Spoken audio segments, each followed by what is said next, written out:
So, dadako na po tayo sa ating rebuttal. Yan. So, bago tayo dumako sa ating rebuttal, so pwede tayong pumulso muna at para pampalamig ng ulo. So, pumulso muna tayo sa ating mga manonood. So, shoutout lang tayo sa mga pangalan. Di na po tayo magbabasa ng mga mga comment. So, shoutout Kuya Jepoy, shoutout Sandrio, shoutout Wataro, shoutout Chiki Curry, shoutout Hanili Maria Mozones, shoutout Sanrio, kaya shoutout Tibano, kaya si Brian, Hens, shoutout Drew Kaalim Pinggol, idol yan. Si Edwin Bahas Carbano, shoutout, yan. So, sa punto por punto, baka may gusto kayong pulsuhan na brother Jando. Okay, shout out ko lang yung mga nanonood ngayon sa ating live sa Facebook natin na ngayon ay umabot sa 704. Yan. And 820. 835 pala. 835. Ayan, no, nasa screen 835. And then sa YouTube natin, maabot ng 1,312. Shout out ako sa lahat ng mga nanonood ngayon. Ang total views natin sa YouTube ay umabot ng 4,004. Okay. So, balik ko na kayo sa iyo, Brother Nash. Okay, thank you so much. So, syempre, hindi na natin patatagalin. So, ready ka na po ba, Father Darwin, for yes, your po. 10 minutes rebuttal? ready so, po. Okay. Okay, if you're ready now, so you may take your 10 minutes now. So, maraming salamat, Brother Rian Fuentes at sa ating moderator, dalawang moderator natin. At napatunayan natin na ang presensya ng Diyos pala ay makapaging banal sa lugar. Atin muna babasahin ang Exodus chapter 3 verse 5. Ito ang nakasulat, mga kapatid.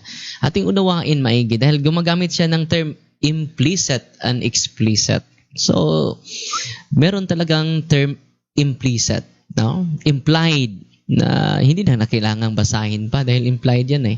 Sa Exodus chapter 3 verse 5, sinabi ng Diyos, huwag kang nang lumapit pa. Tanggalin mo ang inyong sandalyas dahil banal ang lugar na kinatatayuan mo. Sa size, Brother Jando. Ako ang Diyos ng inyong mga ninuno, ang Diyos ni na Abraham, Isaac at Jacob. Nang marinig ito ni Moses, tinakpan niya ang kanyang mukha dahil natatakot siyang tumingin sa Diyos. So, ano yung lupa na pinagtatayuan ng Diyos? Banal ito na lugar dahil nagpakita ang Diyos. At babasahin natin ang 1 Samuel chapter 4 verse 4.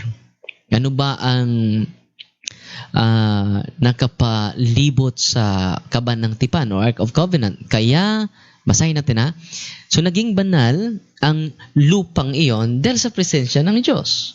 So, yung presensya, just imagine, malapit ka sa Diyos. Lapitan ka sa presensya ng Diyos. No? Yung mga lugar na yon maging banal yon. Kaya nga natawag ang Jerusalem Holy Land. Bakit nandun si Kristo eh? Doon isinilang si Kristo. Holy Land. Hanggang ngayon, banal na lupa yung Holy Land. Lalong-lalo na ang presensya ng Diyos ay nasa ibabaw ng kirubin. Naging banal din yan. Pero hindi lang aaminin ng ating kapatid. Dahil wala na siyang role ngayon kung aaminin niya. Pero implied na yan. Linaw na linaw. Basahin natin ang 1 Samuel chapter 4. Ito po ay hindi nila matitinag ito. Kaya ipinakuha nila sa Shiloh ang kahon ng kasunduan ng Panginoong makapangyarihan. Ang takip ng kahon ay may estatwa. Estatwa pala, kirubin. Ng dalawang kirubin. At nananahan sa kalagitnaan nito ang Panginoon. Sumama sa pagdala ng kahon ng kasunduan ang dalawang anak ni Eli na sina Hofni at Phinehas. So dito mga kapatid, inaamin na niya kanina na naging banal yung lupa dahil sa presensya ni Yahweh. Dito, nananahan nga eh. No? Kaya nga, base sa Hebrew chapter 9 verse 5, ito ang nakasulat. Sa ibabaw ng kahon ay may mga kirubin na nagpapahiwatig ng presensya ng Diyos. Hindi ang kahon ang tinutukoy dito. Sino ang nagpapahiwatig sa presensya ng Diyos? The glory of God is the cherubim. Bakit? Nananahan ng Diyos dyan. Kaya nga, naging banal. Kahit hindi natin mababasa. Implied yan. Yan ang ginagamit mo na term. Implicit. Implied. No, kung basa tayo ng Biblia sa Nehemias 8:8, basahin nyo ang kasulatan. At unawain nyo naman. No, posible babasa tayo. Wala tayong unawa. So, at sinusundan natin, hindi yan wastong translation. Gusto ko King James Version. Sinundan natin. No, ano ba ang kahon ba ang tinutukoy dito? Na klarong-klaro na ang subject dito is the cherubim. The cherubim, subject dito is the. Kapag may article na the, it is the subject of the sentence. The cherubims of glory, shadowing the mercy seat. It refers to God. So, wala namang glory ang ordinaryong imahen. Pero because of the presence of God, naging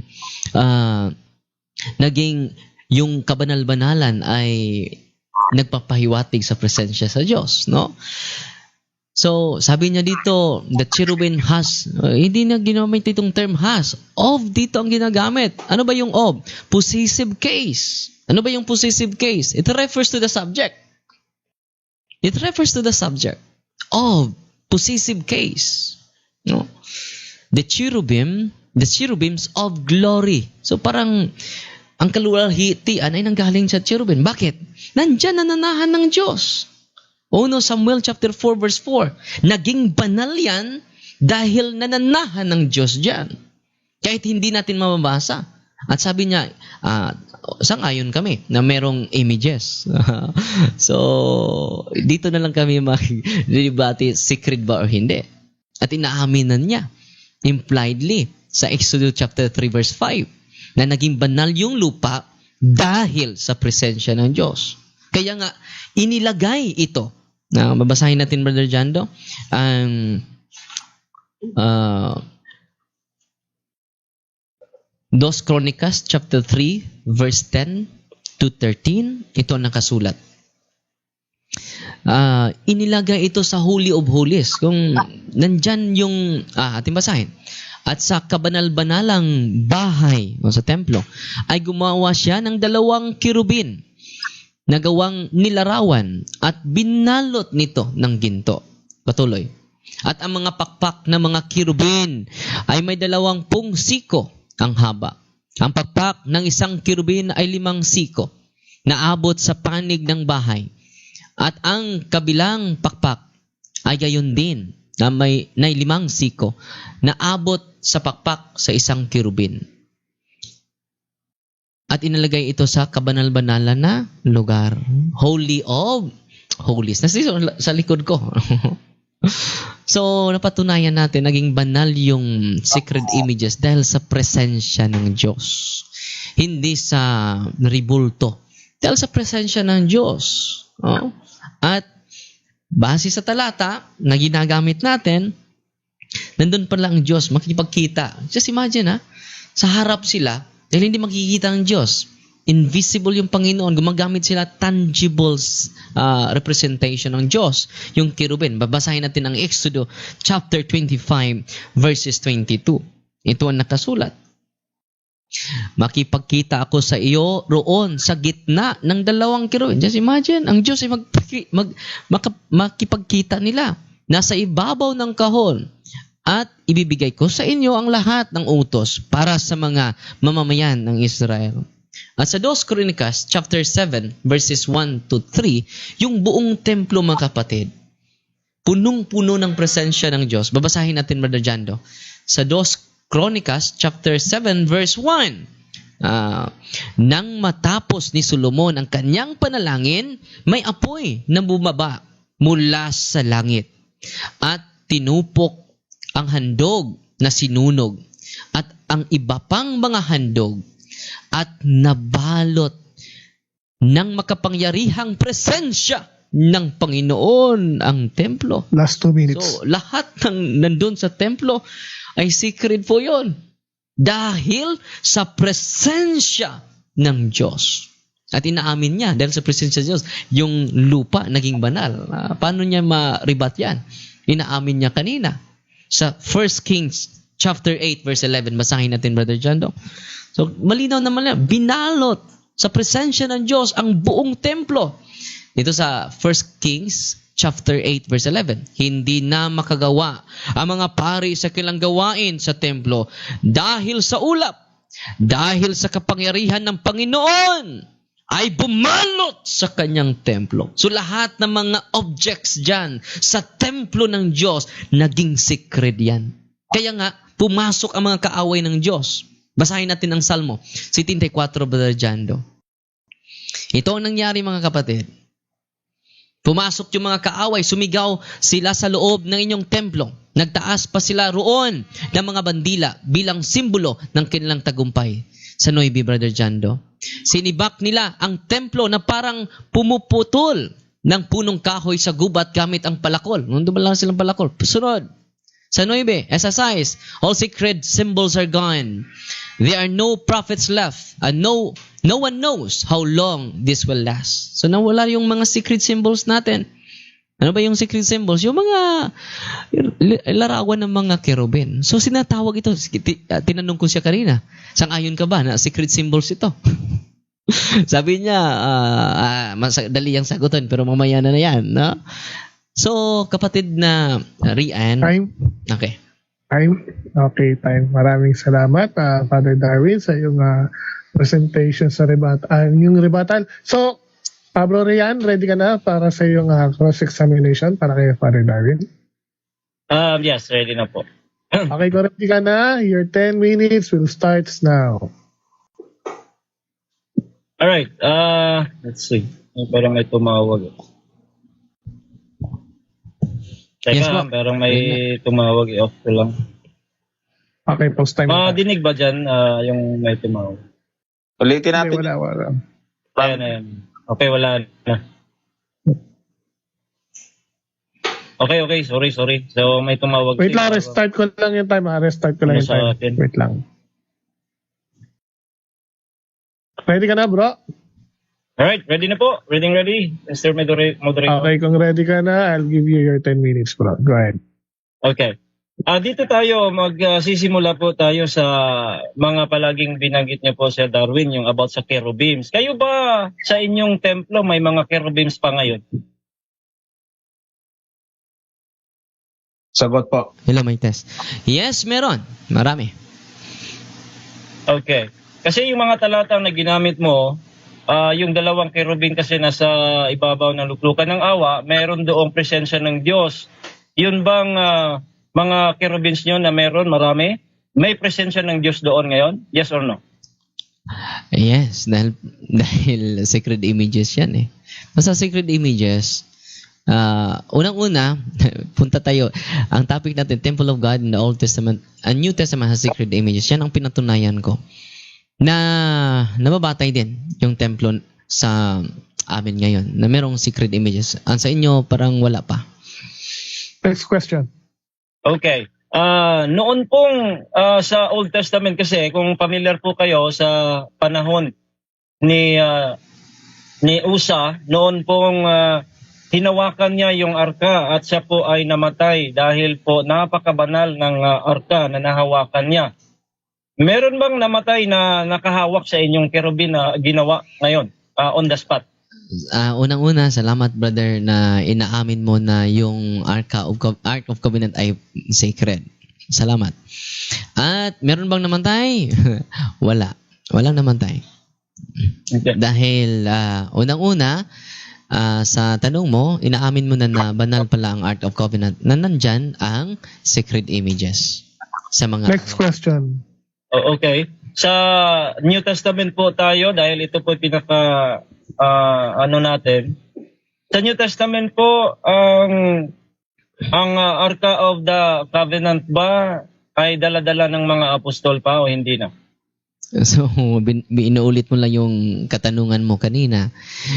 Una-una, dahil hindi yan ipinagbawal, hindi nang patuloy pa yan na aral na yan. Dahil hindi sinalungat ng mga apostol. So, nagpatuloy pa hanggang sa kanilang panahon. At pumasok pa sila sa templo sa Acts of the Apostle chapter 3 verse 1 upang magdasal sa oras ng alas 3 at magdasal doon.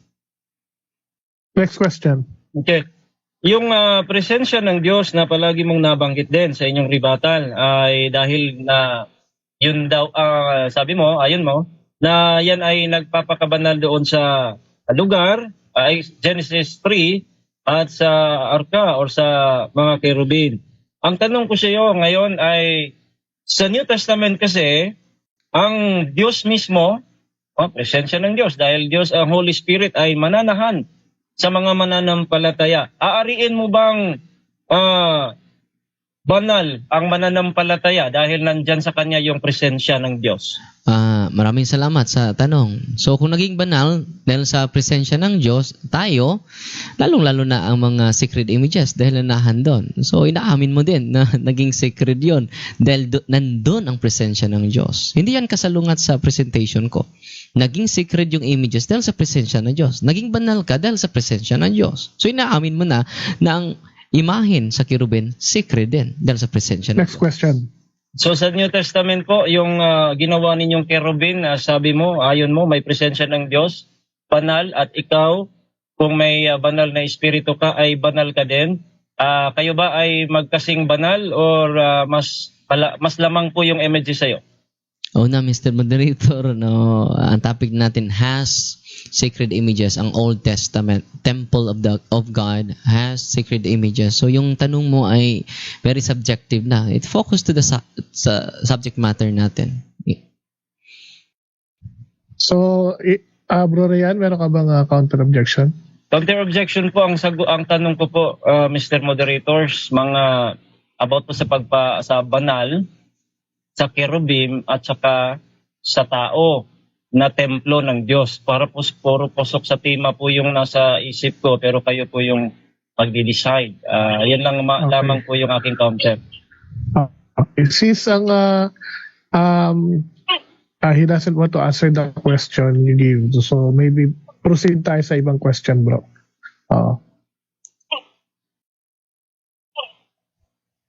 Sige, bro. Tanong tayo ulit. Kayo na ba? Sir Moderator Johnson? Okay ba kayo pag kayo? Okay. Alright. Anong time nyo yan, Brother Nash? 5 minutes and 51 seconds. 51. Okay. Yes, bro. Go ahead, bro. Ryan. Okay. Alright. Doon since pwede ko pang itanong na ngayon, basta pasok sa tema, yung doon pa rin kasi ang pinaka-argumento is about sa kerubin na imahe na naging banal. So ngayon ay aking pong katanungan ay doon po sa numero 7:89 at atin po yung ihambing po sa ating panahon, New Testament. Doon sa numero 7:89 nagsasalita po doon galing yung presensya ng Diyos nagsasalita doon. Ang katanungan ko po, kung yung bang mga cherubins ngayon ninyo na ginawa na ayon ninyo ay banal pa rin, meron bang presensya ng Diyos o kaya may madidinig ka bang magsasalita dyan na presensya ng Diyos katulad ng mga cherubin sa Old Testament? Meron o wala? Unang-una, hindi na ito topic nagsasalita ba or hindi. So ang topic natin, ang templo ng Diyos sa Old and New Testament has sacred images. Sana Brother Rayan, unawain natin maigi yung topic natin. Hindi ako nagpapatunay nagsasalita ba yung image ng mga anghel or hindi. Post time. Father Darwin, if you have a concern about sa tanong niya or hindi mo siya gusto sagutin, i-address niyo po sa aming moderator po para may stop natin yung para may stop natin yung time. So, Mr. Moderator, yung topic Okay natin, po. the temple of God, the Old and New Testament has sacred images. Hindi nakasaad dito na yung mga sacred images ay magsasalita. Patunayan ko na nagsasalita hanggang sa ngayon. No? So, out of context yung tanong niya. Okay. So, Bro Rayan, meron kang counter objection, bro? Yes, ang counter objection ko po doon ay sinundan ko po siya sa kanyang mga cherubins. Kasi hindi po tayo nag-ano lamang doon sa tema kung meron o wala. Base po tayo sa mga sagot mo o kaya mga presentation mo. Ang presentation kasi, Mr. Moderator, banal yung cherubin eh. Tapos ngayon, meron daw silang cherubin na ginawa. I-check natin kung banal pa rin katulad ng Old Testament. I think that is in the topic. Okay. Nasa sa inyo So, po yun. Yes. Oo. Actually, pagtitimbang to ng moderator, para sa akin, sa moderator 1, no? Wala akong control kung gusto niya sagutin o hindi niya gusto sagutin. Maging sa'yo, bro. Hindi ko kontrolado kung gusto mo sagutin o hindi mo gusto. So, all I can say, bro, ang kaya kong panghawakan dyan is kapag siya lumalabag sa yung tinatawag na categorical or may mga ad hominem, no? So, doon talagang papasok tayo. Pero dito, that is a decision coming to his, no, na kung sasagutin yung tanong mo, hindi. So, ganun din sa'yo, bro. Vice versa, kung ganyan din ang situation sa'yo, ganun din gagawin ko. But, hindi ako judge dito. But, all I can say, bro, na pwede natin ituloy yung debate. Magtanong ko ulit another question, bro, para makapag-proceed tayo. Yun yung para sa akin. Tanungin natin si brother, Johnson. Apo, bali, itatanong natin kay Brother Gitgano kung sasagutin niya po ba o hindi. Out of the topic, Mr. Moderator. Ayun. So, Pastor Fuentes, may objection kayo? Mayroon kayong ano? Okay na po. Tapos na po yung objection ko at ginagalang po natin yung kanyang... So, kung para sa kanya out of topic, so bro Rayan, pwede tayo mag-proceed into another question, bro. Go ahead. Check po ang time. Check time tayo, 4 minutes, 37 seconds. Okay. Okay, ang gusto nating linawin, next question, Sir Darwin. Yung bang templo ng Old Testament, yun pa rin ba yung templo noong nagiba ni General Titus after na nagiba yung templo na pinasukan ni Jesus noon nung buhay pa siya sa lupa? Yun pa rin ba yung templo after that? Yes or no? Hindi na. Hindi na na-restore yung templo ngayon. Pero, ang topic natin, may sacred images ba yung templo? Napatunayan ko na may sacred images dahil sa presensya ng Diyos, naging banal yung mga sacred images. Yung mga images na ginawa nila ni Moses at sa mga tauhan ni Next Moses. question. Alright, kung hindi na pala yun, ang templo na yun, kung meron mang sacred images, saan natin ilalagay yung mga sacred images ninyo? Kung hindi na yun yung templo, saan natin ilalagay yun? Unang-una, si Kristo ay nagbigay natin ng maganda na aral na pinatuloy ng mga apostol. Dahil ang Biblia ay na-close na sa first objection century. po, Mr. Moderator. No? Okay, objection. Post time. Categorical po yung tanong ko, saan? The category is a place. Kaya sana masagot po yung saan, tapos paliwanag lang, Sir Mr. Moderator. Okay. Para sa akin, bro, sorry kung yung tanong mo saan, dapat meron kang given answer doon. Pagpipilian niya alin doon sa dalawang place na gusto mo. So, hindi ko na lang Mr. Moderator, hindi ko lang bigyan ng multiple choice kasi hindi ko alam kung saan para malaman natin kung saan. Kasi walang category doon, bro, Hindi niya mapipili doon. Pero sige. Pastor Father Darwin, meron ka bang counter objection doon sa kanyang ang counter objection ko, Mr. Moderator, ang topic natin, balik tayo sa topic para hindi tayo mawala. The temple of God in the Old and New Testament has sacred images. Focus lang tayo dyan. Okay. Tanungin din natin ng ating isang moderator. Bro? Okay lang, tuloy natin. Next Okay. question natin. Okay. So bro Ryan, next question tayo, bro. Alright. But before you continue, bro, time check muna tayo. 3 minutes and 19 seconds. Go ahead. Okay, so ganito na lang. Kung hindi po yung templo ng New Testament ay hindi na pala, ayon sa sagot mo kanina, so ito na lang, ano ngayon ang templo ng Diyos after nasira o nagiba yung templo na yun? Ano ngayon ang templo ng Diyos? Well, balik After muna that. tayo sa topic. The temple of God in the Old and New Testament has sacred images. Ito pong topic natin. So pinatunayan ko lang na ang templo ng Diyos may sacred images. Yan ang focus sa topic natin. So, napatunayan ko. Up. Okay. So post time tayo, post time. Father Darwin, pwede pong i-address niyo sa amin kung Yes. halimbawa yan yung ano niya. Mr. Moderator, So, Mr. Moderator, yung tanong Sige niya po. ay hindi na nababatay sa topic. No, napatunayan ko na Okay. ang templo ng Diyos ay may sacred images. So, okay. dahil yung mga apostoles ay meron na silang bagong pamaraan, bagong relihiyon, nagsimula pa lang sila sa panahon sa New Testament. Basta Okay. napatunayan ko na So, ang Bro templo ng Ryan? Diyos ay may sacred images. Okay po. Okay po. So bro Ryan, meron ka po bang counter objection? Yes, kasi ang counter objection ko po, Mr. Moderator, hindi kasi kompleto eh. Ang sabi kasi, may templo, may sacred images sa templo. Hindi yan ang tema, Mr. Moderator. Ang tema sa Old and New Testament. Kaya I'm talking about the New Testament now. Hindi kasi templo lang at kaya nga nilagyan natin ng saan, kailan. So New Testament po ang tanong ko, kaya kanina sinundan ko po yung tanong eh. Sabi kasi kung templo pa ba yun o hindi? Sabi niya hindi na. Kaya ngayon, magtatanong ako kung ano na ang templo ng Diyos para malaman natin kung anong templo yun sa New Testament kasi nasa tema yun. Okay.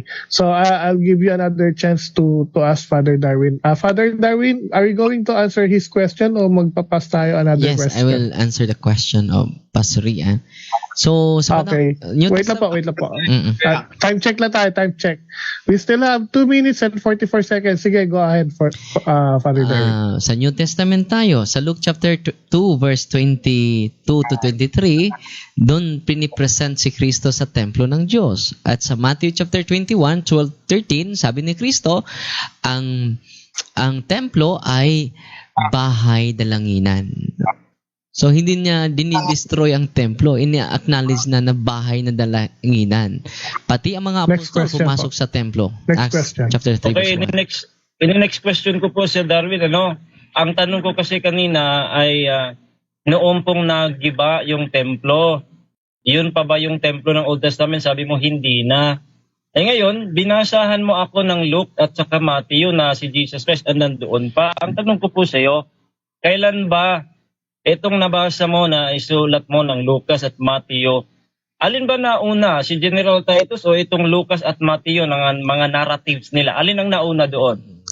Nauna ang mga account sa mga ebanghilista. So, piniprove ko na kahit si Kristo ay hindi sumasalungat sa mga imahe na sa loob ng templo. Hindi niya sinabi na, kunin niyo na yung mga larawan ng mga kirubin.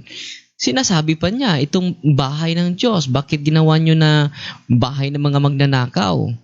So, kino-confirm ni Kristo. Kung ginigagba, so si Titus ay hindi yun.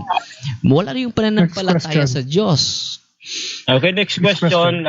Sundan po kita dyan. May propesiya ba ang Panginoong Hesukristo na yung templo ng lahat nandoon ay magigiba? Meron o wala? Meron. Dahil hindi nila tinanggap si Kristo. May propesya siya. Natupad niya yan ang nangyari. So, meron ng bago siyang reliyon. So, it refers to his new religion, which is now Christianity. So, Next So question. ano na ngayon ang templo ng Christianity after that? So, kung mabasahin natin ang first century Christian, meron silang catacombs. Dahil wala pa silang templo noon. So saan sila mag-gather? Sa mga cave. Kapunta ako dun sa Holy Land. Dun sila mag-gather sa cave. At sa catacomb na yon ay may mga images ng ating Panginoon at ng mga apostol. Good Next shepherd. question. Alright. So ngayon, dahil inaari mong templo yung mga catacombs at templo din yung mga mananampalataya, I believe, aminin mo yan. So ilan ngayon yung templo ninyo sa Old Testament? Siguro natin. Time na. Sa New Testament po. Time? Sagot na lang siguro natin. Okay. Sige, this is last question. Last bro, question. Last question yan. Kasi, Is na next, ano. So, isa lang ang ang templo, no? Pero merong templo na building, meron din templo na it refers to the people of God. So, yung templo where the people of God gather, tinatawag na templo ng Diyos. Pati na yun ng gather, templo ng Diyos din. okay, time. Time's up. So, dadako na tayo sa ating 10 minutes sa rebuttal ng negative side. So, ulitin natin ang tema para po sa mga manonood natin for today. At ang tema po natin, no? The temple of God in the OT and NT has sacred images. So, yan po ang pinaka-tema po natin as of now. So, yan. So, maraming salamat po at sa panonood. So, Brother Rayan, ready ka na ba for your 10 minutes rebuttal? Yes, Sir Moderator. Ready na po. Okay, kung ready ka na, you may take your 10 minutes now. Ayan. So, magandang gabi ulit mga kapatid. Salamat sa inyong pagsusubaybay, pakikinig. Yan, napakaganda. Dapat kasi, tema mo yan, Sir Darwin, kaya kailangan nating isa-isahin. Ano ba yung Old Testament? Ano ba yung sacred images? Ano ba yung templo? Kaya lahat ng mga katanungan ko, paglilinaw yun. Actually, wag mong isipin na ipapahiya o iipitin. Gusto po naming malaman kung ano ba talaga yung katotohanan na dala ninyo. Kaya itatanong ko yung nasa tema. No? Ang mga tanong ko kasi wala naman sa ibang mga nasa templo, doon lang umiikot eh. Kaya ngayon, since hindi nyo sasagutin, ay yun ang pinakapunto ko sa inyo mga kaibigan Katoliko, at saka mga kaibigan natin, mga kapatiran natin. Ang kasi maganda yung last niyang sinabi, replay niyo po itong video na ito, last niyang sinabi. Yung sabi niya, isa lang ang templo. At nabanggit pa niya yung mga mananampalataya dahil yun talaga ang pinaka bagay. Yun ang pinakabagay. Yung shadows of things to come, yung mga pare, pinalitan kasi yun lahat eh. Yung mga pari sa Old Testament, hindi na yun yung mga pari sa New Testament. Yun ang paggamit ng wastong paggamit ng Biblia. Kaya yun ang ina-abide natin na hindi tayo For example, na lang natin, yung mga pamumuntos, no? Pwede naman natin tanggapin na hindi pagsang-ayon. Ipagpalagay natin na sacred yung cherubim, yung lugar. Pero sa Old Testament kasi yun eh. Pagpalagay na lang natin para hindi tayo matagalan doon. Pero dito tayo sa New Testament, tingnan natin. Mahirap kasing sagutin kung ano pa ba yung templo, saan ba ilalagay? Kasi gusto naming malaman, Sir Darwin. May sacred images sa New Testament, sa templo ng New Testament. Nagiba yon. Anong nagiba ba yon? Ano na yung templo? Sabi mo, mga catacombs. Mga catacombs yung nabanggit mo, plural. Pero nung tinanong ka, ilan ba yung templo? Sabi mo, isa lang. Ano ba talaga, kuya? Gusto naming malaman po ang buong katotohanan na dala po ninyo. Kaya kung totoo po yung dala ninyong aral, ay malugod namin papakumbabaan po namin yon ang aming puso at tatatanggapin namin. Pero as of this time, parang puro palusutan kasi. Wala sa katotohanan. Unang-una, kung nagpo-focus po kayo sa cherubim sabi mo, kayo ba gumagawa ng cherubim? Sabi mo, oo, gumagawa kayo. Yung hinawakan ni Usa, yung arka, namatay siya dahil sa banal po yung arka na yan. Napakabanal ng arka. Ngayon, meron bang namatay sa inyong mga images kasi gustong ipasok po ninyo ngayon na yung mga images sa Old Testament, yung mga images niyo ngayon, the same. Hindi po, mali kasi. Hindi po kasi yun. Wag ninyong, hindi po pwedeng gawin po ninyong, iparallel po ninyo yung Old Testament sa inyo ngayon. Hindi po pwede yun. Ang ibig sabihin yun, palusot palusot yun, hindi yun tamang aral. Dahil ang New Testament ay iba talaga sa Old Testament. At inamin mo kanina, shadows of things to come. Kaya ano ba ang ibig sabihin ng shadows? Anino? Hindi yun yung tunay na bagay. Yun ang sabi ng Apostol Pablo. Tingnan po natin yung sinabi ng Apostol Pablo para po sa inyong kaalaman. Ang sabi po dito ng Apostol Pablo dito po sa napakalino po, parang against po tayo kay Apostol Pablo kung gano'n, Sabi niya dito sa Colosas. Tingnan natin yung Colosas 2:8, This is all about the, sabi niya dito, Colosas 3:12. Hindi ko na yung talata dito. But sabi kasi dito, fullness,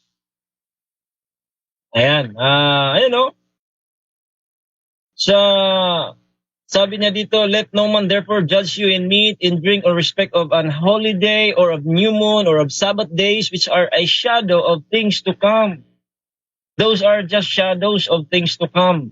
So ngayon, ang pinakatamang aral, yung templo ng Old Testament, hindi na yon yung templo ng New Testament. Kaya gibang-giba na ang tema mo.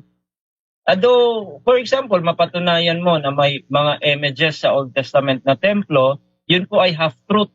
Kasi ang tema natin, sinama natin yung New Testament kasi nandito tayo, New Testament. Ngayon, New Testament tayo. Giniba yung templo. In fact, nabanggit ko po yung prophecy, devotional ko kanina, yung prophecy sa is that in John or Mark?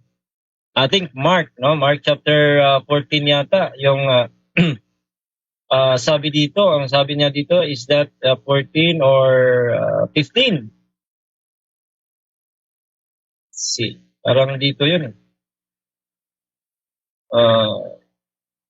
Okay.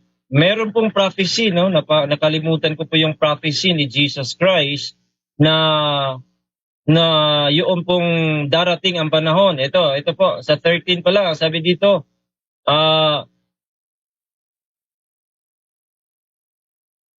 as he went out of the temple, one of his disciples saith unto him, Master, see what manner of stones and what buildings are here. Pinag-ano pa nila yung templo, pero anong sabi ni Jesus Christ? And Jesus answering said unto him, seest thou these great buildings? There shall not be left one stone upon another that shall not be thrown down. Ayan, sabi pa ni Sir Darwin, naganap daw yung prophecy ni Jesus Christ na ito. So ano ang nangyari, mga kaibigan? Ang nangyari po, hiniba po yan ni General Titus. Kaya ngayon, wala na pong ang templo na yun, hindi na po nagpagawa ang Diyos ng templo. The second temple hindi na po nagpagawa. So ang tanong ko po, saan natin ilalagay yung kung ang templo, sabi niya isa lang ang templo. Ano ba yung isang templo na yun? Kasi sa New Testament, ang aral ni Pablo, ang templo, yung mga mananahan. Yung mga mananahan. Kaya hindi na po kailangan ng mga imahe dahil ang templo ay mananahan. Saan natin ilalagay? At yung mga imahe kasi, yun ay nagpapahiwatig ng walang pananampalataya. Kayo na mga mahilig po kayo sa mga imahe, sa mga spiritual na mga bagay, pangrelihiyon na mga gawain. Wala kayong pananampalataya kasi. Ang sabi ng Bible, now faith is the substance of things hoped for, the evidence of things not seen. Yan po yung pananampalataya, ebidensya yan ng mga bagay na hindi nakikita. Gusto ninyo makita, gusto ninyo mahawakan. Pero ang sabi ng Diyos, yung pananampalatayang tunay, kaya God is a spirit. Kaya ang sabi niya dito, but without faith, kung walang pananampalataya, imposible ninyong ma-please ang Panginoon. Kaya kailangan po tayong mananampalataya sa panahon ng New Testament. Last 2 minutes. Operation na po ng Espiritu ng Diyos spiritual na po ang kanyang working. Hindi na po yung mga bagay na mahawakan, makita. No? Kaya ang nangyayari, dahil wala kayong dala-dalang imahe kung saan kayo, then ano ang kahit anong gagawing masama, okay lang dahil hindi kayo nakita. Yun yung mga parang magiging mangyayari. Pero mga kapatid, mga kaibigan, wala po dito, ang pinakaano natin yung templo ng New Testament. Ano ang templo doon? Ayon sa talata, hindi po yung, tingnan natin kung may maipakita ba siyang templo na yung mga catacombs tinawag na templo ng mga apostol o ni Apostol Pablo o sino mang apostol, kasi ang templo ay yung ang ating mga katawan, mananampalataya. Yun yung templo ng Diyos ayon sa mga talata na binanggit natin kanina. Kaya wala nang sacred images na sinasabi niya sa New Testament. At sa Old Testament, hayaan na natin yung Old Testament. Kahit tawagin niyo pang sacred yun, may mga imahe, alam namin yan. Pero hindi yun yung New Testament. Kaya ang tema ngayon, half-truth, hindi po totoo. Mali na taaral at hindi dapat sampalatayanan natin. Hindi po yan aral ng mga apostol. Invento po yan, mga kaibigan. Maraming salamat po sa inyong pakikinig. Okay, we still have 20 seconds time left. So, confirm. Wini-wave mo na ba, bro? Confirm ko lang. Yes. Okay, kung wini-wave mo na. Okay. So, dadako na tayo sa ating cross-examination. So, ready ka na ba, Father Darwin, for your question para kay Brother Rayan? Unang tanong, ang kahulugan sa temple, ating mo na mabasahin.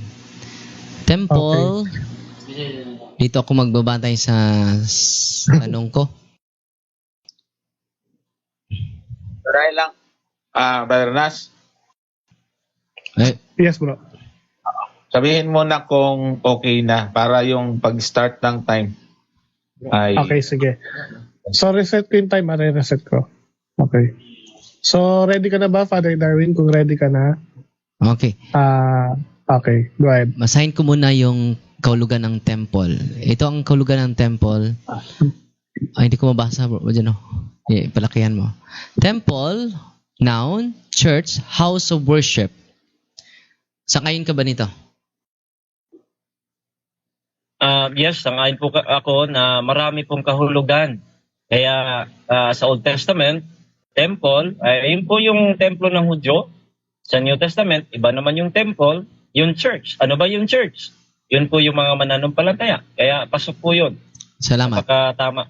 Next question. Sunod na tanong, dito sa referensya, these crypts are believed to have been the places of worship of the early Christians at the time when the new worship was forbidden and the followers of Christ were generally persecuted.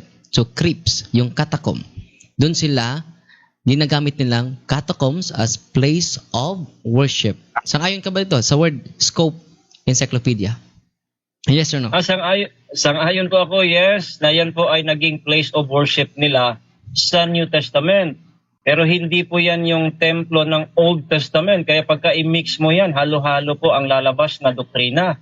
Place of worship nila yung catacombs, pero yung templo, sila na mga mananampalataya.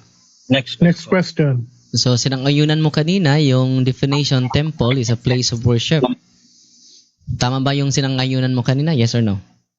Sinang-ayunan ko, yes, ng Old Testament. Huwag natin putulin. Sinang-ayunan ko na place of worship in the Old Testament. Dahil sa New Testament, sabi ni Jesus Christ, hindi na sa Jerusalem at hindi na rin sa mountain mag-worship. Kaya iba na po yung place of worship nila kahit saan, kahit sa bahay. Pero yung templo, yung mananampalataya. Next question. Salamat. Sunod na tanong. Balik tayo sa topic. The temple of God in the Old Testament and New Testament has sacred images. Itong term has, ano bang naintindihan mo nito? Meron. Salamat. Sangayon ka ba na mayroong images ang temple of God sa Old and New Testament? Yes or no? Hindi po. Sangayon po ako sa Old, pero hindi po sa New. Dahil ang templo nga ng Panginoong Diyos sa New Testament ay mga mananampalataya. Walang images po sa mga mananampalataya. Sa Old Testament, merong images. Kaya hindi po yun yung aking Next question. Sa Hebrew 9 chapter 5, sangayon ka ba? New Testament ito. Sang-ayon ako na New Testament po nakasulat, pero ang isinalaysay ang yung old. Nasa verse 1 po, ang sabi po diyan kung ano-ano ang meron sa lumang tipan. So, Andyan bawal po sa talaga. verse 1. Bawal talaga na may images ang mga simbahan. Yes or no? No, hindi po sa New Testament. Pagka New Testament. lalagyan po ng Old Testament, yes po ang sagot ko po doon. Pero pagka hindi mo lalagyan sa New Testament, wala. Sa Old, merong images. Sa New, wala po. Sa New, wala. So, Next question. yung mga may images na simbahan sa araw na ito ay hindi kaloob ng Diyos yan. Yes or no? Na hindi po. Hindi talaga yun kaloob ng Diyos dahil we must worship God in spirit and in truth. Spirit, hindi mo makikita. That's why we exercise faith sa mga hindi nakikitang bagay. So, hindi po yon kalooban ng Diyos. Sunod na tanong, dito sa, ipakita ko muna, sa mga kasamahan mo sa See Inside Broadway Baptist Church, Pollard Building before redevelopment. Merong image ni Kristo. Kasamahan mo ito. Sang-ayon ka ba sa mga kasamahan mo? Yes or no? Hindi po ako sang-ayon dyan sa mga kasamahan kong ganyan, kung merong kasamahan. Pero actually, Baptist Church, hindi naman yan Bible Baptist. Pero sa mga Bible Baptist, wala po. Pero kung meron man, hindi ako sang-ayon. May pagkakamali din yung mga namamahala dyan. At ang sabi ni Kristo, ganapin ang lahat na inutos. Hindi po inutos ni Kristo na maglagay ng mga imahe dyan. Salamat. So, hindi ka sang-ayon sa kasamahan mo. Dito, sa Bethel Baptist Church, may Bethel Baptist Church, may image naman ni Kristo. Sang-ayon ka ba nito? Yes or no? Hindi nga ako sang-ayon sa mga gumagawa niyan. At ang Diyos po ay hindi nag-utos na gagawa ng imahe sa New Testament o sa mga believers. Kaya pagkakamali nila yan at bawat isa ay may pagkakamali at pagkakamali nila yan. Next question. Sunod na tanong, meron namang ibang Baptist. First Baptist Church of Longmont, Colorado. Meron naman siyang sacred images ni Kristo, Good Shepherd. Mali din sila? Para sa'yo? Hindi ko sinabing mali. Ang sabi ko, hindi kalooban ng Diyos yung kanilang ginagawa at hindi utos. Kaya nga ang sabi ko, ay pwede kang gagawa o hindi, pero hindi po yan utos at kalooban ng Diyos na gagawa ng mga ganyan. And by the way, yan po ay place of worship at hindi po yan templo. Ang templo namin ay kami na mananampalataya. Kaya hindi pa rin yan sa pasok na ibato sa amin. So, Next question. Sunod na tanong. So, ito mga kasama mo, mga mali pala ito. Yes or no? Okay, yes, ang dyan po sa paggawa ng imahe sa loob nila, may pagkakamali sila dyan. Pero again, hindi po namin kasamahan yan. Wala kang nabasa dyan, Bible Baptist. You have to understand, marami pong klaseng Baptist. Go to Bible Baptist churches, doon, wala po kami doon.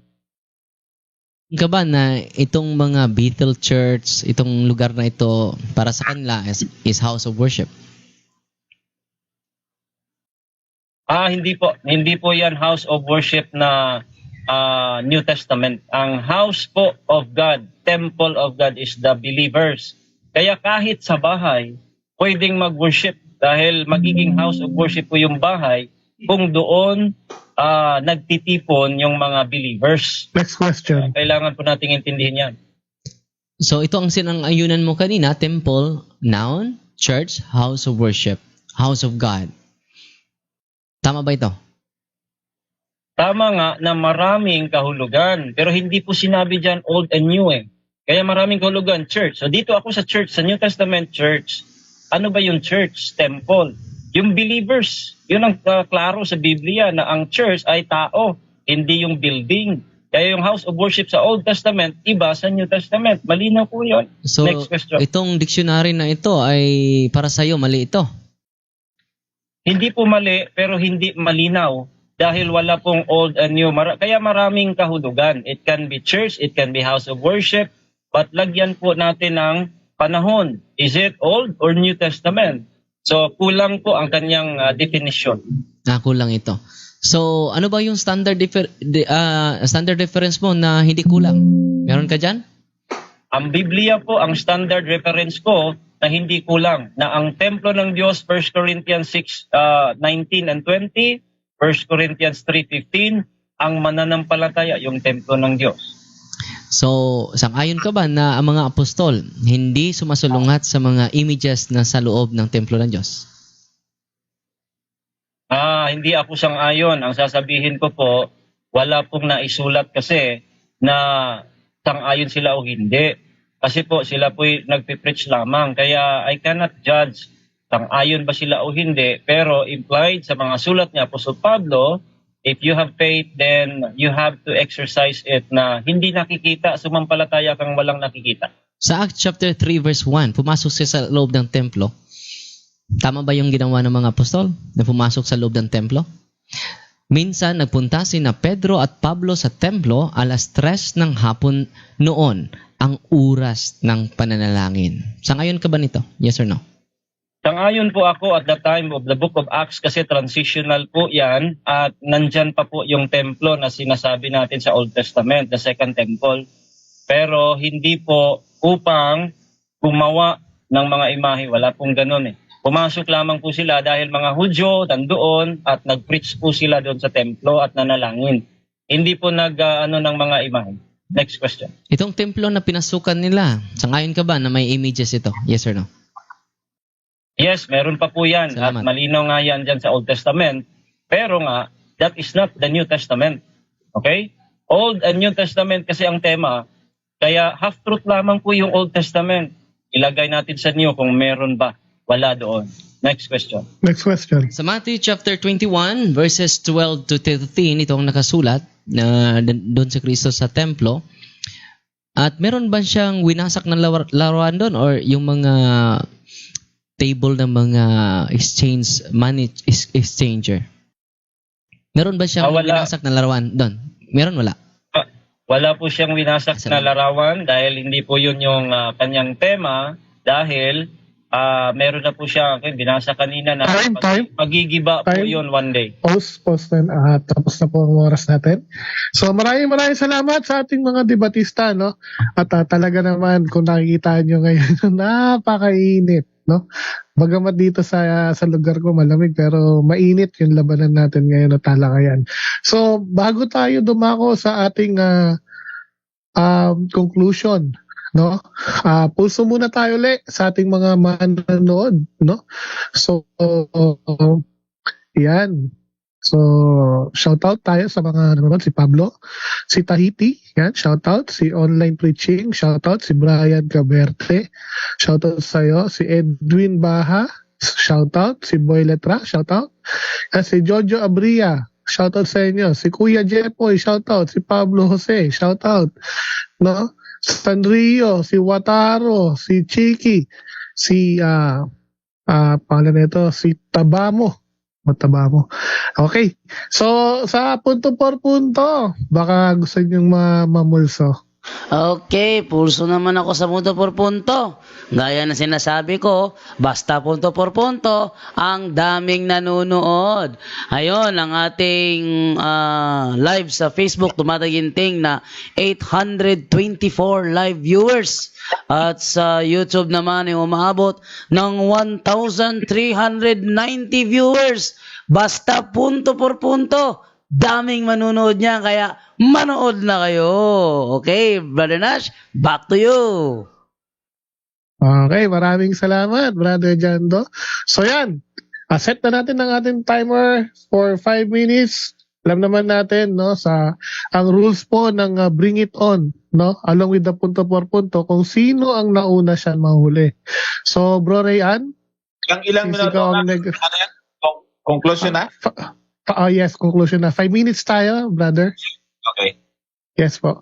So, Brother Rayan, so alam naman natin ang ating tradition. So, bro, kung ready ka na, sabihin mo lang sa akin kung ready ka na. Bro Rayan? Inaayos lang yata. Okay. So, let us give him a time. Alright, I think okay na. Okay. If you're ready na, bro, Ilang minuto po again? 5 minutes. 5 po, 5. Okay. Okay. Thank you. Okay. Go ahead, bro. Alright, so again, dito po natin nakikita mga kaibigan at kapatid na kailangan po natin gamitin ng tama ang Biblia. Sa debate kasing ito ay kailangan po kasi natin yung katotohanan, no? Huwag po tayong yung mga tinatawag na palusutan, pamumuntusan, no? Hindi po 'yon ang katotohanan. Ang katotohanan po dapat ang lalabas ngayon. So ang katotohanan ngayon, mga kaibigan, na mga Katoliko at mga kaibayo, ang katotohanan po ay yung tema ng ating butihing kausap at mabait na kausap ay hindi po yon sang-ayon sa tamang aral na nasa Biblia. Yan po ay half-truth. Dahil half-truth po yan, yan po ang pinaka-dangerous doctrine. When the lies mix with a little truth, no? Yung lies mixed with a little truth, kasi the truth of the matter is meron pong templo na physical building na templo na noon ay sinaguga, noon ay tabernakulo, yung tent, tapos naging templo yan, first built by Solomon, tapos nagiba, may second templo, yan po ang ibig pong sabihin ng templo na yon. Yung templo ba sa Old Testament na yan, yan ba ay may images? Meron, no? Pwede natin yan, aminin natin, meron po sa Old Testament. Again, meron pong images sa physical na templo building sa Jerusalem. Yung mga images na yon nandoon sa templo. Hindi po ang tema natin Old Testament lang at hindi rin po images lang. Okay? So ngayon, sa New Testament ba, yun pa ba yung templo na yon? Hindi na eh. Inamin ni Sir Darwin, hindi na. Dahil malinaw na mabasa natin sa talata sa Biblia na yung templo ng New Testament ay yaong mga mananampalataya. You are the temple of God. Kaya after na nagiba yung templo na yon, anong nangyari? Hindi na nagpagawa muli ang Panginoong Diyos. Saan na yung mga kerubim na yon? Saan na yung mga imahe? Dinala ba nila? Dala-dala pa ba nila? Balikan ninyo yung Hebrews chapter 9. Nagsasalay yun kung ano ang meron sa Old Testament. Hindi po dahil nasulat doon sa panahon. Isinalaysay lamang niya dahil ang Hebrews, isinalaysay yung Old, tapos ano yung mga paparating na mga bagay, yung mga tunay na mga bagay. Kaya ngayon, napatunayan natin na talagang mali ang aral na merong sacred images sa New Testament. Yung Old Testament, pwede nating tanggapin na hindi sang-ayunan yung sacred, pagpalagay natin, pero templo ng Old Testament yun. Dahil yung mga Ark of the Covenant, yung mga cherubims, ay hindi po yun yung mga imahe ninyo ngayon. Yung mga imahe po ninyo, wag ninyong ihambing yan, no? Sa mga kerubim noon na pagka mahawakan mo, pag hindi ka pare, patay ka. On the spot. Ngayon, hindi na. Bakit? Kasi hindi. Sabi pa niya kanina, may mga may presensya daw ng Diyos, yung mga kerubim nila. Paano mo nalaman? Kasi nga, may video kang sinabi mo na yung mga hindi na ng pare, may ma-infested ng mga bad, evil spirits pa. So ano ngayon ang sasabihin natin? Kaya maling-mali po yung aral na yan. Dahil sa New Testament, we have to exercise faith, and without faith, it is impossible to please God. At ang pagsamba natin, we must worship God in spirit. Walang nakikita. In spirit and in truth. Dahil pag hindi mo makikita, you can exercise faith.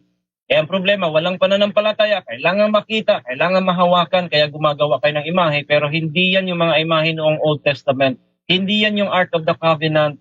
Mga gawa-gawa po ninyo yan at hindi po yan kalooban ng Diyos.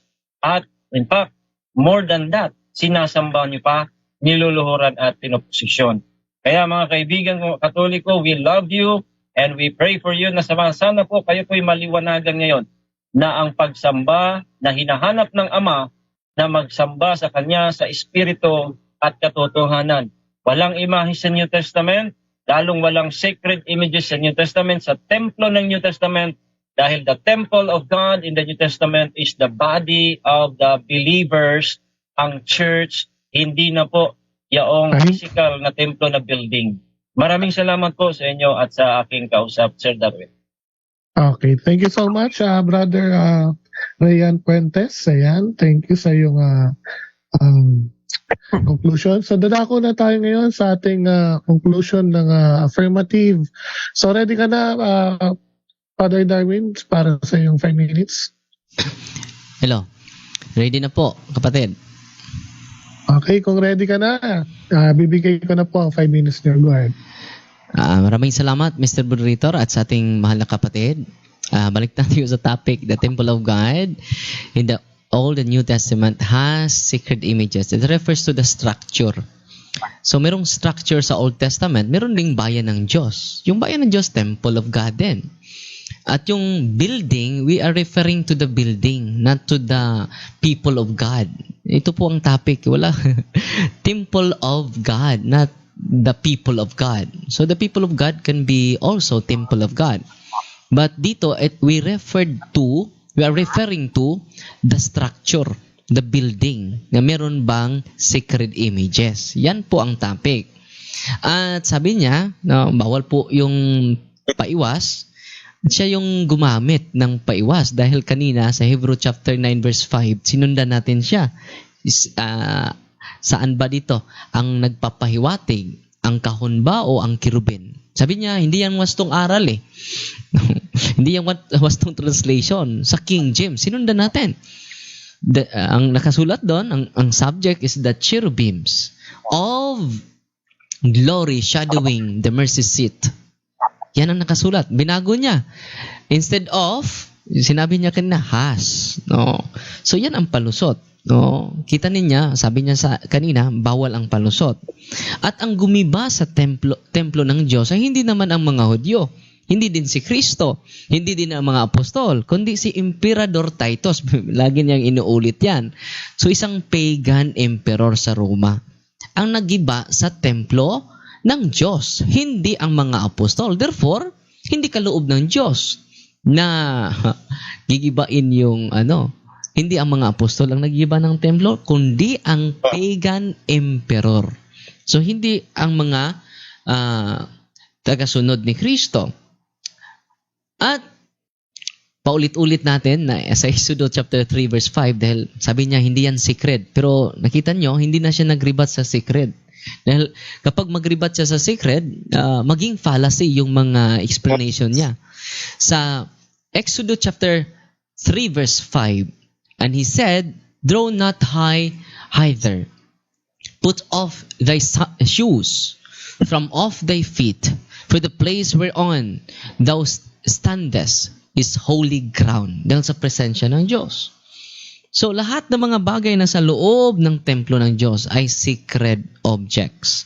Kaya nga sa Numbers chapter 5 verse 17, ito ang nakasulat mga kapatid, Numbers chapter 5 verse 17. 5 verse 17, ito nakasulat.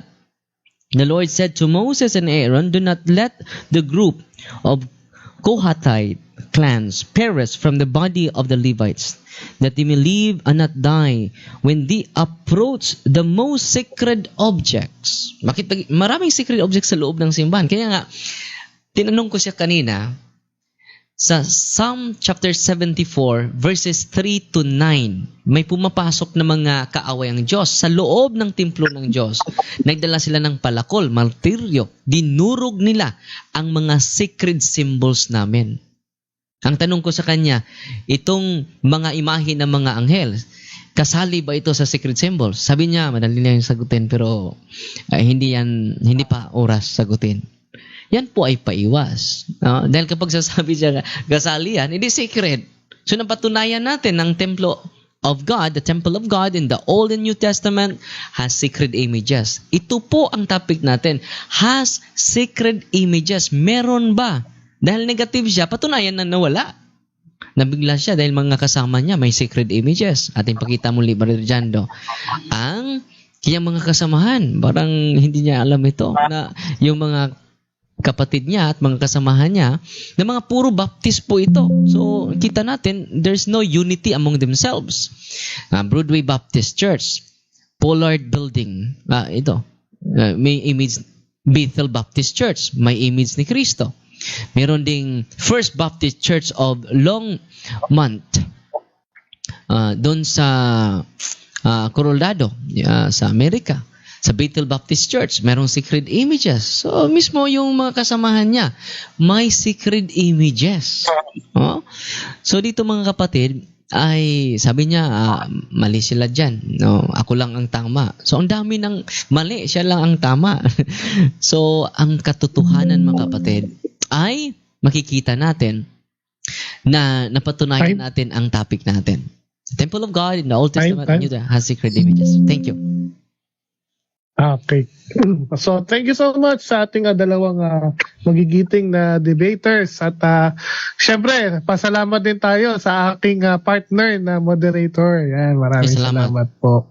So, yan. So, before we go, no, syempre, before we end our discussion for tonight, so, meron po ba kayong gustong pasalamatan at batiin? Pero syempre, unahin ko na muna si Brother Rayan Puentes.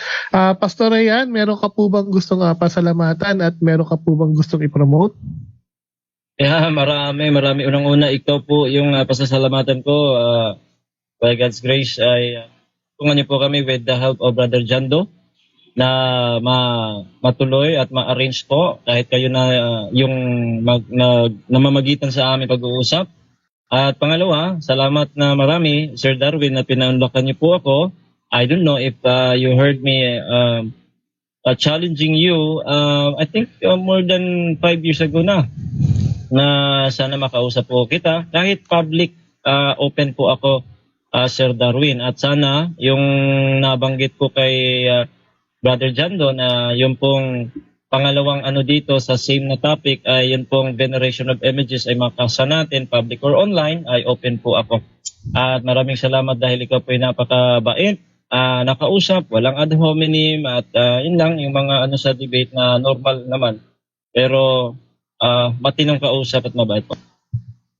Maraming salamat sa Diyos, unang-una sa karunungan na ibinigay sa atin at sa mga fellow Bible Baptist churches po na mga nanonood, pastors and members. Shout out po sa inyo dyan. Continue to follow po ang ating page po, R.A. Puentes Apologetics YouTube at saka channel. At yan, I think Brother Johnson sa also sa yung sacrifice po ng inyong sa tagapag-aralan natin, mga SDA na mga kaibigan dyan. Salamat din po, Brother Johnson, sa inyong pag-sacrifice ng oras at sa lahat na nandito. Maraming salamat po, Philip. Ayun. So, thank you so much, Pastor Rayan. At thank you din at pinagbigyan mo ang aming invitation. So, Father Darwin, may gusto ka rin po bang pasalamatan at i-promote? Yes, una, pasalamat tayo sa Diyos na nagkaisa tayo ngayon sa friendly dialogue na discussion. At kasama natin si Pastor Rayan Fuentes at si Brother Nas at si sa Seventh-day Adventist na Johnson Amican. Maraming salamat po. At Brother Jando Alabado at Brother mga kasama natin sa punto por punto. Maraming salamat sa inyo at ang Diyos na ang magbigay sa inyo na reward. Fight, Team Maria, tatak CFD with a humble heart. Ayun. So, thank you so much, Father Darwin. At ayan, at syempre, bigyan din natin ng oras magsalita ang ating co-moderator, si Brother Johnson. Bro Johnson, baka may gusto kang pasalamatan at batiin. Salamat Brother Nash at thank you Brother Pastor Rayan sa pag-approach na maging isa sa moderator. Pinasalamatan ko rin yung punto por punto, Brother Jando at si Father Gitgano. Doon po sa mga nagko-comment at nag-message pa sa akin na ano ba yung roles ko dito, bakit hindi ako nagsasalita. Isa po sa moderator, pangit to kasi yung singit pa ako ng singit, napakaayos naman po ng pag-uusap. Anong gagawin ko? Bakit ba ako kikibo? napakaganda ng kanilang sagutan. At nakikita ko naman yung time, okay naman si Brother Nash. So, hindi kailangan na pasok ako ng pasok at singit ako ng singit. So, okay lang po yun. At kung meron lang po ako nakikita, ay doon lang naman po ako sumisingit. So, napakaganda naman po. Natapos na yung payapa. At doon sa mga nag-abang sa aming live, ay nag-post nga po ako doon. Siguro hindi nyo nakita lahat kasi sa personal account ko. Dahil nga sa pinagbigyan natin yung ating kaibigan, si Pastor Ian Fuentes. So, salamat po, Brother Nash, at I salute you talaga. Maayos po kayong mag-moderator. Thank you. Okay, maraming salamat po ba? Son.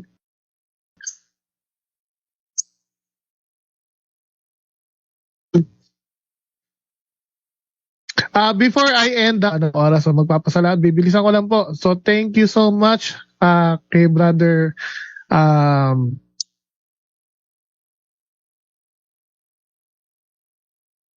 Umina. Hello, Brother Nash. Ayun patuloy. Buti tapos na. Hello, Brother Nash. Nawala si Brother Nash. Oh, habang naghihintay tayo kay Brother Nash, thank you sa lahat ng nanood ngayon. 1,200. Nawala ako. Ayan, okay. Go. Ayan, balik na. Go. Go. Okay, sorry, nawala ako. Na-lost yung connection ko, no?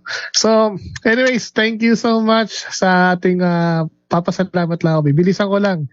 So, thank you so much kay Brother Johnson sa pagtulong sa akin pagmamoderate para maayos natin yung debate. So, ganun din kay Pastor Rayan. So, Pastor Rayan, thank you so much for letting us para maging makausap ka, no? So, pagpapaunlak sa invitation. So, thank you so much. At ganoon din naman kay Father Darwin. At talaga maraming salamat po sa iyo, Father Darwin. At hindi mo rin ako pinahaya at pinagbigyan niyo rin po ang aking invitation, no? So, kay Brother Jando, thank you so much, no? At isa ka sa mga talaga naman na masipag, no? Talagang nag-aayos ng mga debate. Ayan. So, thank you. At dito sa ating live here in Bringington. So, thank you so much for listening and watching us. So, marami pa po tayong debate magaganap at abangan nyo po. No? At sa Punto por Punto family, maraming salamat po sa inyo. So, God bless us all. Thank you so much. Thank you. Anyone can claim the statement of the Bible because we can do a private interpretation. Kining ako mga kaigsunan nga gipabarog nga usa ka haligi nganong matuod ang simbahan tungod kay gitukod ni Kristo. Dili tungod sa pagkamabasa, dili tungod sa karakter, dili tungod sa ngan, usara ang haligi nga kung ipabarog nganong nahimong tinuod ang simbang Katoliko way laing rason tinukod sa atong Ginoong Hesus Kristo. Talakayan to, hindi bara-bara, katotohanan lang walang palusot. Para sa mesa ng usapan, di kami nag-aaway. Puro talakayan, hindi banggayan ng patay mali. Sayaral hinahimay, parang beats na nire-replay. Truth ang target namin, hindi hypo display. Bawat teksto sinisilip, context yan di pwedeng ipinipilit. Doctrine na solid, hindi fake, hindi at boses ng Diyos, di namin gustong i-credit. Doktrina flow, hasal ng pag-iisip. Salita ng Diyos, yan ang aming inisip. Uhaw sa turo, kaya kami nagdidip. Sa talakayan, truth ang pinanghahawakan. Keep it! Doktrina flow, hindi ito laro. Pag-unaway tumatagos hanggang buto. Sa bawat linya, puso ang sumisigaw. Katotohanan lang, walang bawal, walang bawas raw.